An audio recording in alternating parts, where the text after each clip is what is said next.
Chat, let's talk about the elephant in the room. No, I'm not the elephant in the room. What the hell is even that? No. Why would you even say that? Okay. The elephant in the room is yesterday. There was a big game release. It was a game called MindsEye. All right. You might have heard of it. It was created by Leslie Benzies, who was the president of Rockstar North during the release of GTA 3, 4, and 5. He was the lead of the studio when they made, GTA's heyday, really. And had like a falling out with Rockstar, left, made his own company, and the company's been working on this game, MindsEye, that came out yesterday. And if you haven't seen much about the launch, then I'm sure the company that made the game is a lot happier. If you have seen the launch, you'll know, not going great. Not going great. You've probably only seen negative things about it. MindsEye launch has been an unmitigated disaster for as players report horrifying glitches and poor PC performance. Basically, there's been technical issues where people can barely play the game on consoles. It crashes, doesn't even play well on PC. You need like insane specs. It's kind of like a Cyberpunk issue, yes. Albeit without the same expectation Cyberpunk had. Because obviously Cyberpunk had like up here expectations. I think the expectations for MindsEye were like, we don't even know what it is. So the expectations were lower. They still missed the ball. Right? And so they had like a day one patch, which resolved some of it, and they have another patch. But it was so bad, they had this whole marketing rollout for a bunch of creators to play this game. But here's the issue. When a creator plays the game, they're promoting it to their audience. And if the game crashes while the creator's playing, then it actually stands to hurt the game more than help it. So if you think about it this way, they're basically paying to hurt their own image. So anyway, there's a clip like this that came out. This is Carnage. He was sponsored to play it. Opens the game. What? Read something on his Discord, I assume. And okay. Instantly closes out. The sponsor just paused the sponsored stream. That's such perfect timing for the Dune sound. Yeah, it got delayed. Now, you might be wondering, Ludwig, why are you bringing this up? I haven't played this game on stream yet. I think Charlie just actually beat the game. But why am I bringing it up? And the answer, simply put, I'm in the credits. I worked on the game. This is a real clip. This is after Charlie beat the game. You have the credits here. It says special thanks to, and there's little old me, Ludwig Ogren, in the credits. You guys remember how I went to Scotland to work as a game tester for a video game? This was the video game. A review for the game Lud tested for a day. I truly wonder who playset tested this game before release, but they need to be fired. Story seems pretty okay for the 1 hour I played, but some stupid things make me feel like the game was not tested at all before release. For example, when in a vehicle and driving uphill, your camera goes down almost into the floor. TLDR rush release with some trivial issues, not worth $59.99 right now.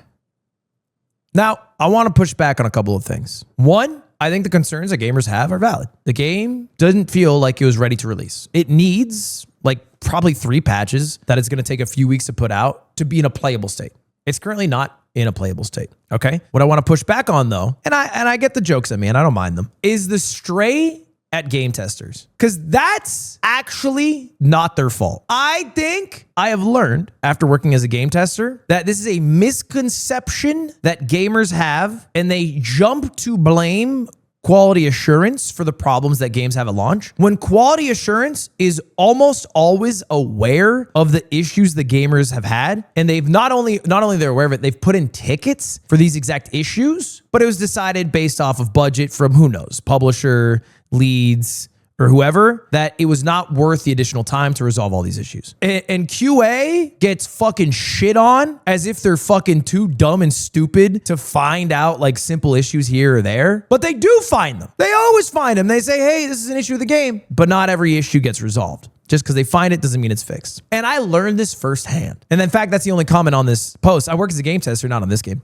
and hate seeing reviews like this. Basically, you tell the devs the game's not ready for release and they can overrule your reports, launch the game, and pretend they didn't know it was that bad. Now, I wouldn't go outright to just blame the devs either, because maybe the devs knew about it but didn't have time or whatever. But we have this video ready to go. In fact, I watched this video. I think it's a very good video of me working as a game tester. Now, we're not releasing it until the game is patched and resolved. Apparently, there's a patch that's going to come out in like the next week or two that's going to make it playable. Obviously, because if we were to release the video, then everybody who is mad at QA would be like, You know, they would see my video that's working 24 hours as a game tester and it'd be MindsEye. And then they'd be like, oh, that's why. And it would probably overshadow, I think, the message of the video, which is very similar to the bakery video, right? The bakery video is like me, you know, learning what it's like to be a baker. And in this one, I had a similar figure, like person to learn from. Instead of Lou, it was this person named Sandy. And I actually really like Sandy. So I'm also, wanting to postpone the video. I think the video is very good, but I think people right now would be mean to Sandy, which I think would make me very sad. Because Sandy's very good at their job. Very good. And I'm sure has spotted everything anyone who has a negative review has talked about. So we'll wait. And then it'll come out in a couple weeks and hopefully be less of a meme.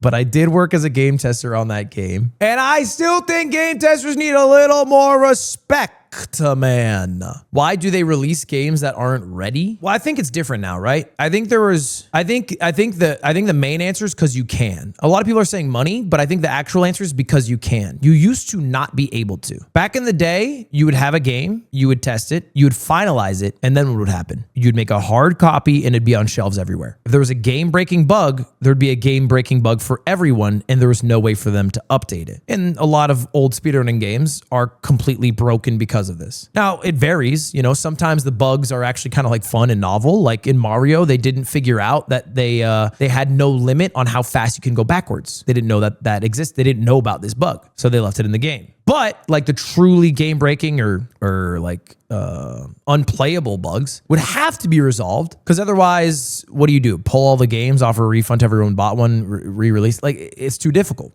Nowadays, you can get away with it, right? Nowadays, I feel like games get released and they use the first batch of players as playtesters, and then they resolve the, especially like really large expansive games, they resolve the issues that people are having because they have millions of people who are testing them, and then they update it as the game goes on. These are lazy devs. I don't agree with that sentiment, because I think a lot of really good games started out as bad games. No Man's Sky, bad game became good game. Cyberpunk 2077, bad game became really good game. So then the question is, okay, well, why did they release it at all? And the answer in that vein is usually money. Usually they had to, right? Usually they were in development for so long. They were so ambitious. They bit off more than they can chew. They've burned through all their cash, and the publisher said, hey, we can't delay this any further. Or the lead of the studio said, hey, let's just fucking push it through, or something like that. But you can't work on a game forever. And they've been working on this game for a long time. More like another publisher rush game. But the thing is, I also work in the publishing side, so I know what that's like too, right? Like, imagine you're a publisher, and we're making up numbers, but you have a game, it's gonna come out in 18 months, you put in $1 million to the game, 15 months pass, and they say, hey, we need another 6 months and another $500K. Well, you didn't budget for another 6 months and another $500K. And another 6 months and $500K isn't just $500K, it's also 6 months of not earning revenue and not being able to progress their business in other places. So it's like, it's a bit tough. It's a bit tough from the publisher's perspective, because you don't have infinite money here. At some point, you got to start getting it back, right? You're front loading it. Whose fault is it? I feel like fault implies something that's negative. Like, I don't know if it's like simply one person's fault, but I do think this only happens because, or with ambitious games. Like, I think that's usually where this happens. I think ambitious games usually receive this